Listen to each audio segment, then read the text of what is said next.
Hi friends, welcome back to my channel. ఇవాళ recipe వచ్చేసి తోటకూర ఫ్రై. వీడియోలో చూపించినట్టు అన్ని రెడీ చేసుకుని ఉంచుకోండి.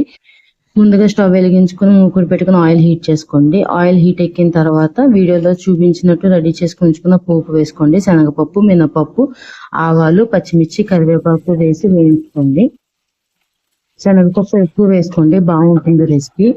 పోపు ఎంత వేగితే అంత బాగుంటుంది. ఆయిల్ కూడా కొంచెం ఎక్కువ వేసుకోండి, ఎందుకంటే తోటకూర మొత్తం అబ్జర్వ్ చేసేసుకుంటుంది. ఆయిల్ అది ఎక్కువగా ఉంటేనే బాగుంటుంది. పోపు కూడా ఎంత వేయించుకుంటే అంత బాగుంటుంది. నేను వీడియోని చూపిస్తాను ఎలా వేయించుకోవడం. చూసారు కదా, ఇలా వేగిన తర్వాత శుభ్రం చేసి పెట్టుకున్న తోటకూర వేసుకోండి. తోటకూర బాగా శుభ్రం చేసుకోండి, ఎందుకంటే ఎక్కువ వేసుకుంటుంది ఆకుకూర కదా. పసుపు, ఉప్పు వేసుకోండి. తోటకూర వేసిన తర్వాత ఉప్పు కొంచెమే వేసుకోండి, ఎక్కువ వేసేసుకోవద్దు, బాగా ఎక్కువ అయిపోతుంది తోటకూరకి. కావాలంటే మీరు అడ్జస్ట్ చేసుకోవచ్చు, ఫస్ట్ ఎక్కువ వేసేసుకోకండి, కొంచెం వేసుకోండి. బాగా మిక్స్ చేసుకుని మూత పెట్టేసి ఉంచుకోండి. ఈ గ్యాప్ లో తోటకూర మగ్గేలోపు ఈ గ్యాప్ లో మీరు అల్లం పచ్చిమిర్చి దంచుకొని ఉంచుకోండి. కొంచెం తోటకూర ఇలా వేగిన తర్వాత అల్లం పచ్చిమిర్చి వేసుకుని బాగా ఫ్రై చేసుకోండి.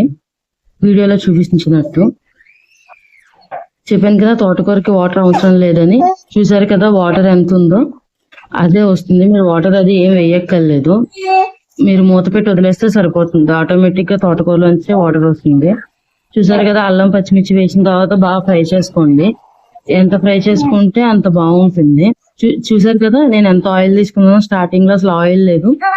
ఈ రెసిపీకి కొంచెం ఆయిల్ ఎక్కువ వేసుకుంటేనే బాగుంటుంది.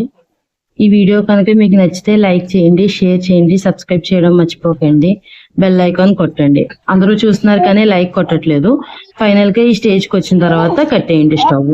ఒకసారి చేసుకొని ట్రై చేయండి, చాలా బాగుంటుంది.